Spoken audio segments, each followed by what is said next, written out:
Hey guys, thanks for tuning in. Today I wanted to show you when is a good time to prune your blackberries in the spring. Stay tuned.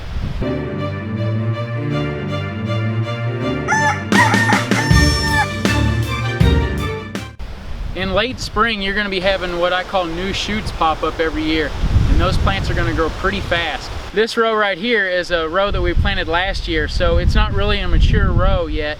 Everything that we planted is really small, and because the first year that you would transplant, that plant could be in a little bit of shock, and so that means it's not going to quite get tall like a second year growth plant will.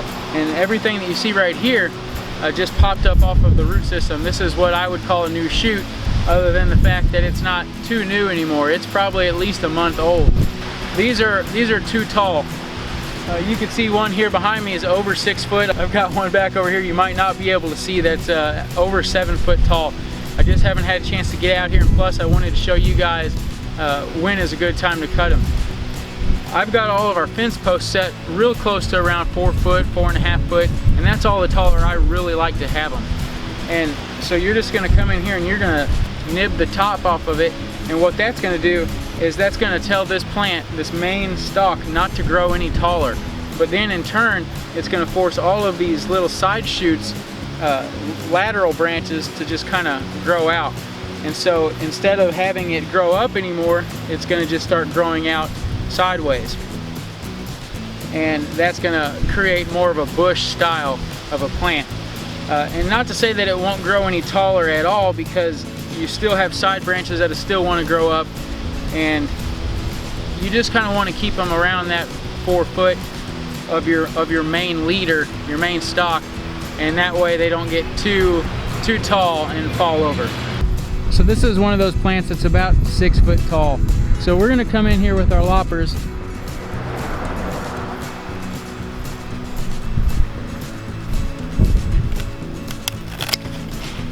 You're really going to want to catch these before they get that tall, just so you don't take the chance of them falling over.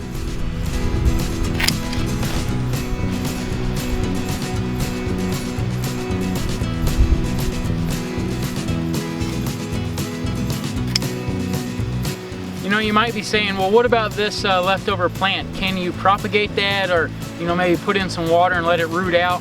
I've never had good luck with that. You know, there's people online that say that you can do it. One way is to, you have to buy kind of a hormone product to dip it in, and so it will kind of start those roots out. But I really don't want to have to mess with any kind of plant hormones to put them in there. I've tried putting honey in it. I've tried all sorts of different things that I've read online. Nothing really works. So the best thing to do is kind of just either compost it, give it to the chickens, or just throw it on the ground.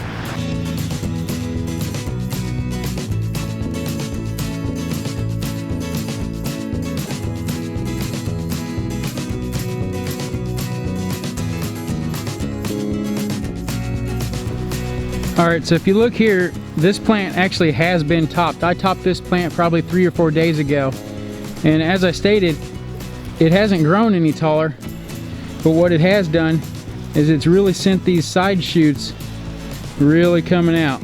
Like look at this one here. Look right here. So you don't see a whole lot of growth on this, but if you can look at this one down here, sorry for the shadowing, but if you can look at this one down here, you can tell that this has grown quite a bit, and this actually looks a lot like what was on top of the original plant. You can see that this plant here has not been topped yet. I'm going to let it get, well, it's about the right height. So what you can do is you just come in and you're really just taking the very tip of it off, and that's it. And so that plant will not grow any taller. Like you see, this one here still has that top, but it's going to force all of these to start growing out. Let's go look at some mature plants that from last year, and I'll show you what I'm talking about. Alright, so this is actually a plant from last year, and if you can see in here, right here is where this plant was topped.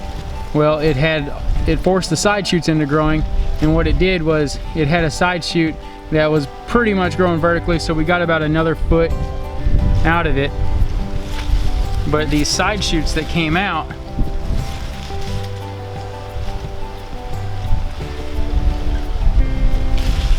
but as you can see, it definitely forced the side shoots to come out, and we've pruned them back to about 18 inches. And that's about a good length for them, because you know they'll actually go 4 foot out or even more.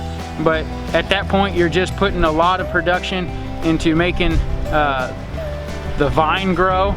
Plus, you're having a lot more leaves. If you keep them pruned back, it's going to be beneficial. You'll have much more fruit and bigger fruit. So, you know, whenever I first got into it, I thought, well, I'm not pruning these things back. We're gonna let them grow. That's just more room for more volume. But what happens is it puts too much production into plant growth and not enough, it puts too much energy into plant growth and not enough energy into berry production or fruit production. So that's a good reason why to keep them planted, or keep them pruned, sorry. And the other reason is so they don't fall over and break under the wind. Speaking of falling over and breaking, let's go over here and I'll show you one that has fallen over just enough and is broke.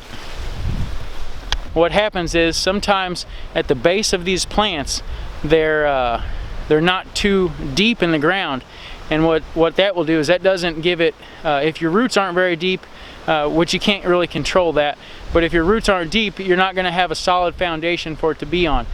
And the plant just started to get too big, and under the winds we've been having 30-40 mile an hour winds, the plant just broke just enough at the very base, probably just right off of the root that it was growing off of. And I'll show you what it did. You see the plant's wilted over, and it's also about at a 45-degree angle. So that's definitely a telltale sign that it probably fell over due to wind.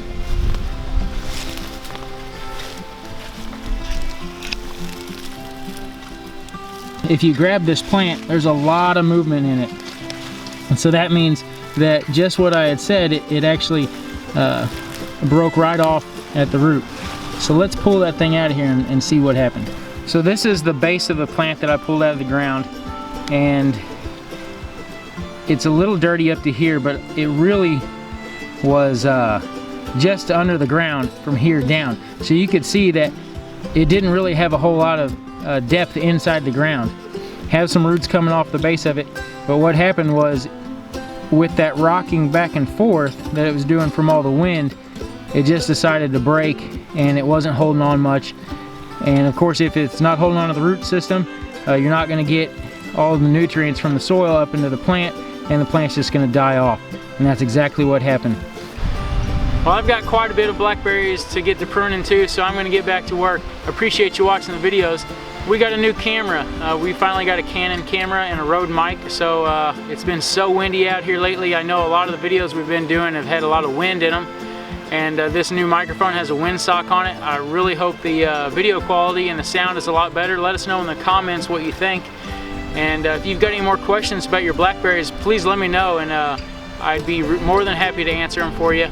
I know that we've probably got hundreds of plants. You know, every year we get, with just the 2 rows, we've had a few hundred plants pop up every year, and now that we've got 4 rows that are producing and a 5th row, we're just going to have our hands full.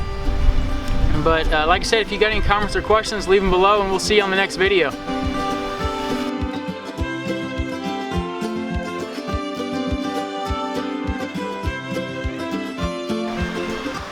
Oi, look at them. The mighty kitty cat from North America teaching its baby how to hunt in the wild.